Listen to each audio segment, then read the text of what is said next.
Why don't we hear from the man himself in his first official press conference following his unveiling in the United States? He spoke with the assembled media, including Beth, and here's a little snippet of what he had to say. It's difficult to say a number when the market is open, and you have to be always open to new options to improve the squad. And there are obvious situations that we know that we need to sign players, where winger, for example, no, we definitely need to sign a winger. But there are other situations that we will have to analyze what the market gives you, what's the cost, how we also see the players we have. We have some, I said the other day, no, some tricky positions where we have like injured players that we trust, but still not the ideal situation. Talking there about how many players he might need, but Sam, given the way the transfer market is right now and the money seems to have gone crazy, he spoke about a winger to replace Mohamed Salah. I want to bring up your graphic and a projected 11 for the first game of the season at Newcastle. Now, there's new players in there. The centre-back, Jeremy Jacquet, alongside Van Dijk. Konaté's gone. Kerkez is an interesting one because he played for Iraola at Bournemouth. Frimpong, hopefully you get a full season from him without injury. You've gone for Engamoa right now, but bearing in mind this is only game week 1 and there's no Cody Gakpo. What's the thinking behind this selection? Yeah, let's explain it before everybody faints. The Liverpool are in a tricky situation, I think, for the opening game week. Part of that is injury related, and part of that is World Cup related. Now, we know that Virgil van Dijk, Cody Gakpo and Alisson are not joining the US tour. Beth, correct me if I'm wrong there, but it's those three that are not joining the US tour, and they're going to be linking up with the squad when they get back. So they're going to be behind in terms of games. Cody Gakpo for personal reasons, of course, and Virgil for the incredible amount of minutes that he has played over the last decade. He needs a bit of a rest. So they're already potentially going to be down a couple of players, though, or at least those players are going to be short. Then Giovanni Leone is not back ready yet. Wataru Endo is a massive question mark. We're not expecting to see Mohamed Salah play in the Liverpool shirt again. It creates short-term problems. And so I've done my best to fill the holes there.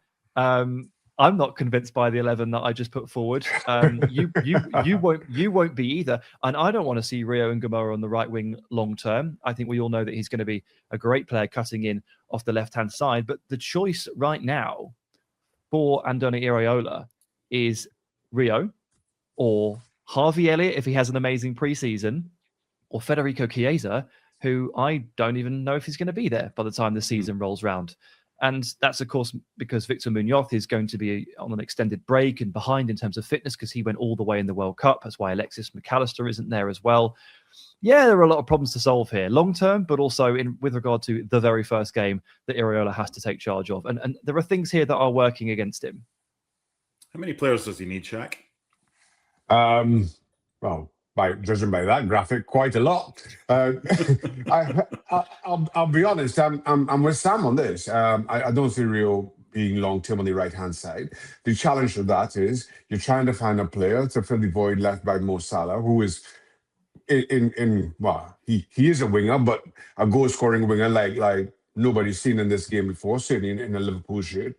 Who do you find to fill that void? And I feel as a result, there's going to have to be a massive adjustment to how Liverpool play the game, simply because you can't count on Mo Salah as a winger and 30 to 40 goals a season or whatever it is he got regularly. That leaves one big ask. I'm hoping that we see the best of Jeremy Frimpong. As you mentioned, Mark, injury-laden season last time around.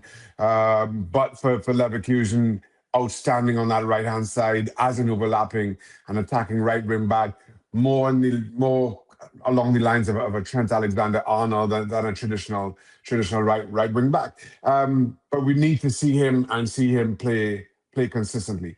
You need to see Florian Wirtz be consistent. You need Alexander Isak to look anything like why Liverpool bought him in the first place, all that we saw of him in the Newcastle shirt.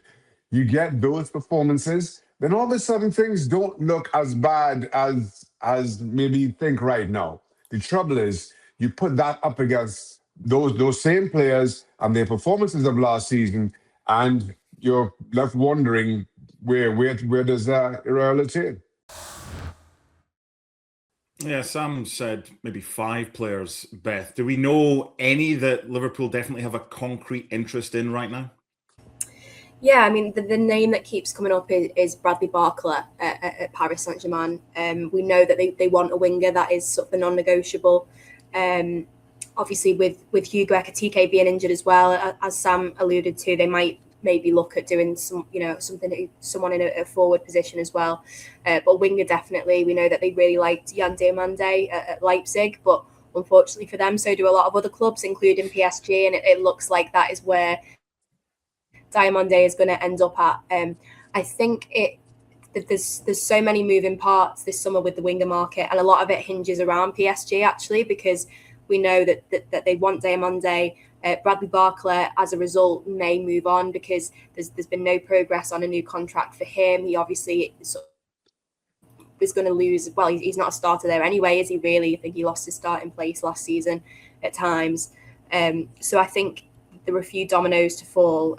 But that would be, if I had to put my money on who Liverpool will sign in a forward area, it would probably be Barcola. But again, even that, he plays predominantly off the left, and we know that they need somebody on the right. And maybe there could be an element of flexibility with him and Rio Engamoa sort of crisscrossing every so often and taking it in turns to be a little bit more fluid and go on the left and the right. But it's so difficult because this is going to be the first season in nearly a decade without Mo Salah, and as much as he had a really difficult season last season. For 9 years, he was a guarantee of goals, and they don't have that anymore. So that's going to be a real adjustment. And I do think a lot as well hinges on Alexander Isak and Florian Wirtz. If they are able to be the players that Liverpool thought they had signed last summer, then you can make a case that Liverpool are in the title race. They arguably have, maybe the third best striker in world football, and the best number 10 in world football. So if they can stay fit and be firing, then they've got real genuine games changers, match winners there. But obviously we saw last season that didn't happen so often. So yeah, I think Barcola is the standout name so far, but I would agree with the guys. I think they need 4 or 5 if they want to be anywhere near the title conversation next season.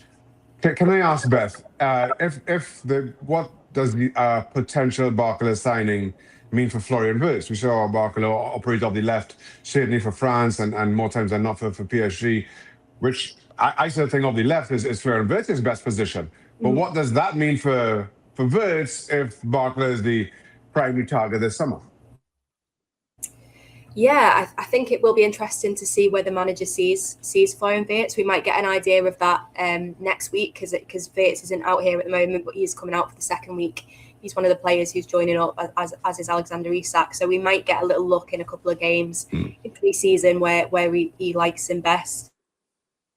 I think it is difficult because it does sort of feel like there are a couple of players, there's certain areas of the pitch where they're really light, and then there's other areas where there are a couple of players vying for the same position, and that left wing is probably quite stacked at the moment because, as you say, Wirtz can play there. Cody Gakpo, that is his position. Engamoa will probably say that was his favourite position, and there's a chance that they have Barcola. So it's hard almost to see where they're all going to play. For the money that they spent on Wirtz, he's got to be starting most weeks. So it will be interesting. I quite like him centrally, but then obviously you're compromising a little bit in terms of your security defensively, because he's a little bit more lightweight. So it will be interesting. Obviously, there's a battle between him and Dominic Szoboszlai, I suppose, to play number 10 a little bit. So yeah, I don't 100% know really still where Wirtz's best position is and where Iraola will see that. Szoboszlai and Wirtz here is an interesting one for the number 10. I think there's some flexibility here for Iraola, which I think he'll really like. And this is just me doing deep pre-season theorizing, guys, nothing more than that, so bear with me. But wouldn't it be nice to be able to set up different game plans with different number 10s? So if you're Iraola and you're welcoming a newly promoted club to Anfield, and you know that you're going to get 65% of the ball, and it's really about breaking down that deep block, wouldn't you want Florian Wirtz just in that zone, just outside the box, central, pulling the strings and picking the passes? And then the following week, you've got a massive game against Arsenal, and it's hell for leather, it's physical, it's fast, and you want to press and you want to create turnovers. You want Dominic Szoboszlai leading your press from the most influential place on the pitch you can be as a presser, which is that support striker. And you know what? Andoni Iraola has a lot to play with there. He has some really talented options and different options for different types of games, which he should be very happy with. And I'd be very interested to see what he does there.